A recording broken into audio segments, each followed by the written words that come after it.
हा पूल होत असताना मला एका गोष्टीचं समाधान आहे.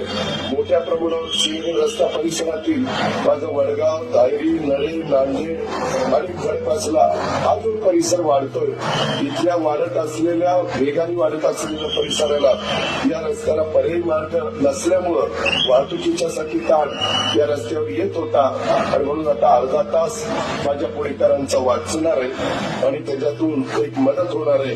आज 1.5 लाख प्रवासी इथनं प्रवास करत असतात.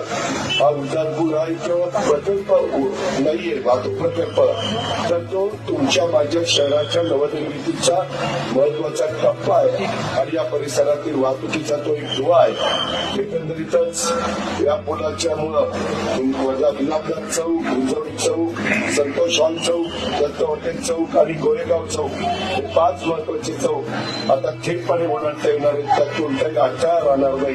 हवेचं प्रदूषण त्याच्यातून कमी होणार आहे. याच प्रकारे आमचं काम चाललंय. कालच आम्ही आपल्या हडपसरपासून आम्ही यवतपर्यंत वर देखील एक फोड करतोय डायरेक्ट आणि खाल्लं काही लोक जातील. खाल्लं 6 पदरी करतोय, वरनं 4 पदरी करतोय.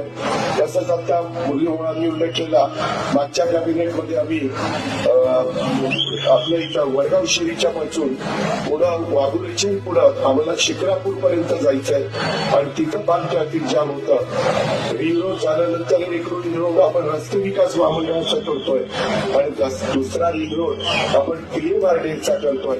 या पद्धतीनं पुण्याच्या परिसरात पुणे महानगरपालिका, पिंपरी चिंचवड महानगरपालिका, PMRDA पुणे, त्याच्यानंतर नॅशनल हायवे, त्याच्यानंतर तुमच्या राज्य सरकारचं PWD डिपार्टमेंट, अशा अनेक विभागाचा त्याच्यातनं एकत्रपणे आणून आपण ती कामं पूर्णत्वाला नेण्याचा आमचा सगळ्यांचा प्रयत्न चाललेला आहे.